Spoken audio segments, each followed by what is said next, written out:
Namaste Nusrat, ladies and gentlemen, welcome to Carry On Harry on your favorite channel ITV Gold. आप सभी का स्वागत. Monday to Friday I'm here 10 to 11 Eastern Standard Time, 7 to 8 what is California time? What do you call it? Pacific time. Well, as you all know, and other states, thank you so much for all the lovely emails. Tuesday night, as you all know, Ghazal night. Tonight I'm presenting a very beautiful artist whom I personally really love. And unfortunately, she's not amongst us, but tonight her ghazals and her songs. But the first segment of the show is, of course, news which we present in our style. Well, Military University in Warsaw has come up with this new technique where they can find, even if it's 0.1 alcohol content in the air inside the car. They've come up with some new gadget. Can we show the picture, please? Wow. That's the gadget? That's actually it. And the red, is it a stick or the laser beam? It's a Photoshop laser beam. Oh, but that does look like a Photoshop. That looks like a little camera that engineers use before making streets, you know? They look into it and all that. So basically, what they do is, this laser beam passes through one window. This is the diagram. Mirror 1, that's the monitor lasing. Dichroic mirror, basically what happens is the laser beam passes through the reflecting mirror, then passes through the car's window and tells the authorities whether there's alcohol in the car or the person is drunk. And as you see, the detector between the spherical mirror, Jesus Christ, this is too much. Do we have a video that can show something or explain it a bit easier? You know, thinking is hard and it hurts. Here's the video, maybe this will explain it better. Off the floor, off the scoreboard, off the bankboard, no rim. Over the second rafter, off the floor, nothing but net. Through the window, off the wall, nothing but net. This probably explains, this is how the laser beam will work.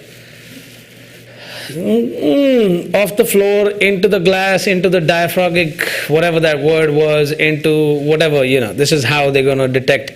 Jesus, dear God, I hope they don't change it to, taking pictures of people driving. And, I mean, we do all kind of silly poses and we are into deep thoughts when we are driving. God forbid if you're picking your boogers up, you might be on the DMV's website like this. Is that Rosie O'Donnell? We're just giving you heads up of the technology that is coming forth. Yesterday we showed you where chicken McNuggets come from. Okay, do we have that picture? We have that picture? I can get that. To the people who missed my first part of the show yesterday, if you love eating chicken McNuggets, did you get it? 2 more seconds. 1, 2, done. 2 more seconds. Do you have that picture or no? Here is where chicken McNuggets come from. Tasty. Mmm. I wanted an ice cream cone. Yummy. That's the slime that is used in chicken McNuggets. By the end of this week, if all parents have watched this, all the kids are going to hate me. No more dollar meals. Well, ladies and gentlemen, in America, all sorts of crazy things happen. We do all sorts of crazy things. We get stuck up, I'm not talking about we get stuck up because the Metro North was late or something like that. We get stuck in traffic, we get stuck all sorts of different places. But it actually happened that the 17-year-old Miyagi, what's the last name? Baker. Miyagi Baker. Sounds like Mr. Miyagi from the Karate Kid. Spelled a little differently, but same Yeah. pronunciation. Yes, wax on, wax off. So this is what the 17-year-old Mr. Miyagi did. I will just say Mr. Baker did. He took an old man, he held the old man at gunpoint because the old man owed some money to Mr. Baker, and Mr. Baker, 17-year-old, and after paying the debt, The old man goes to Miyagi, could you give me the remaining balance? While holding the old man to a gunpoint, Mr. Miyagi Baker fell asleep. Give me your money. I mean, what gets him on, like hanging from a helicopter with gun machines like John Rambo and passing the hell out? At least he's still up. Mr. Miyagi would be passed out. Where am I shooting? Give me your money. And he was arrested while he was asleep. Like I said, we just present you the news. We don't make it up. And this is honest news. We don't like make this news up. Am I right? Or are you making this stuff up? Credible news sources which we cannot reveal from the highest authorities and whatever hi-fi English I can use. You can understand. I mean, can you imagine this guy? Can you imagine? It's like if he was a bank teller and you went to him, I need $4,000. He'll do the withdrawal, right? In like 2,500 somewhere while counting. Dude, can I get my change? Give me your money. Does he have a problem? They didn't say he has narcolepsy or anything. He doesn't have any kind of medical problems. So he was just holding somebody on a gunpoint. Give me your money. I just wish I could see that video. Well, next time we'll try to present it, but usually what happens in these videos is a lot of foo-fa-fee words are used, so we just, it's a family show. Well, ladies and gentlemen, let's start the show. We will be right back.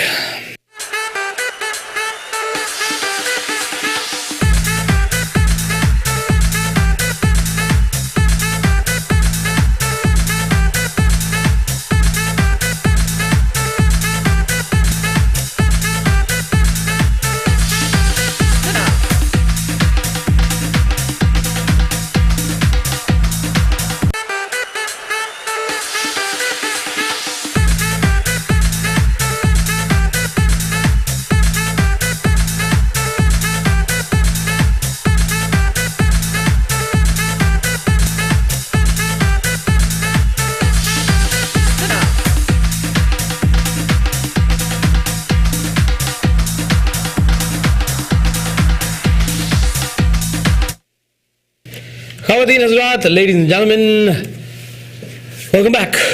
Tonight, as you all know, I encourage you, if you can call and read your shairi, your poetry, because poetry is the best way to relieve pain, to relieve anger, even to express excitement, love, sorrow, everything. I talk about a singer who is legendary. As a matter of fact, her date of birth is not known. She was born in the Banjara tribe, and she was actually born in Rajasthan.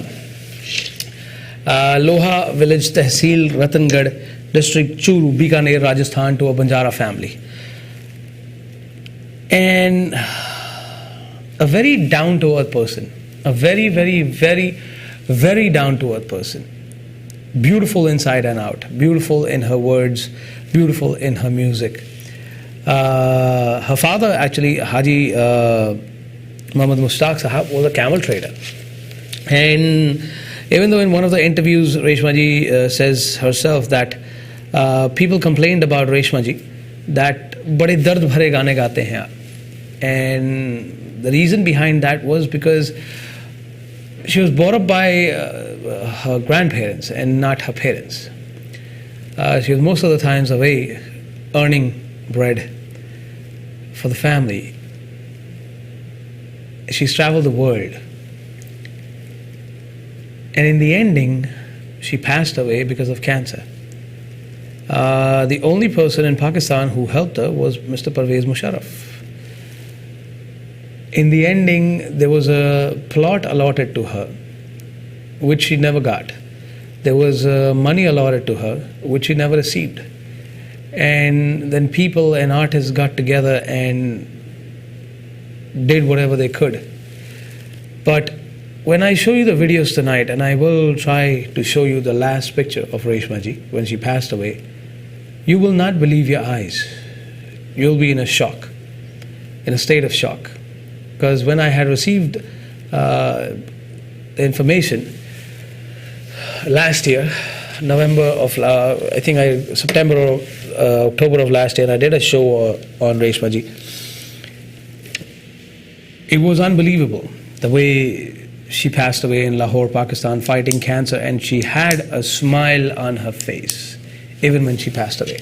Tonight, I dedicate this show to the legend herself, Reshma ji. Take it away.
Ladies and gentlemen, the reason I showed you this ghazal first,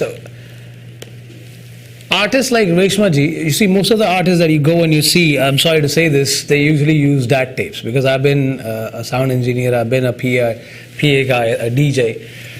Biggest of the biggest stars, playback singers, and I've done sound, interviewed most of the times, everybody. Only a handful of these artists come and literally perform on stage. The rest, everything is set up, 100% set up. DAT tapes, CDs, mics are muted. I have been personally told by one of the most legendary playback female singers of Hindi film industry, when I was doing a sound, and this was in New Jersey, Ritz Theatre, that please make sure my mic is on mute. Because I have a habit of when you play that DAT tape, I'll start singing, and I don't want to have two sounds going out. Reshma ji, Kumar Sanu, Sukhwinder Singh, Sonu Nigam, these are the few artists that I know who literally come and perform on stage. Ghulam Ali Sahab, of course. But as you saw when she started singing the ghazal, the sur and the meter was off, and Reshma ji never had any formal trainings. When she was only 11 or 12, her basic training initially was singing on mazars and Sufi saints in Sindh. She belonged to a tribe which had converted to Islam, and